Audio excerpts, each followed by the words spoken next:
تطورات غير متوقعة في مسلسل قلب أرسلان الحلقة 23، وفيها راطي يقوم بطعن الأم أكاني في بطنها، فما مصيرها؟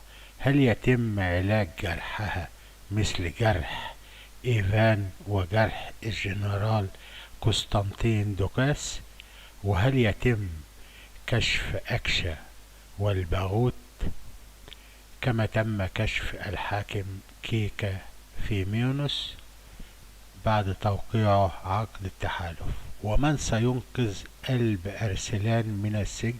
وهذه أهم خطوة معلومة: أرسلان كان معه خنجرا عندما دخل هذه الغرفة، وأعتقد أنه من سيقوم بتخليص نفسه من السجن بواسطة هذا الخنجر الذي يحمله وكان معه عندما أغلق دوجين عليه باب السجن.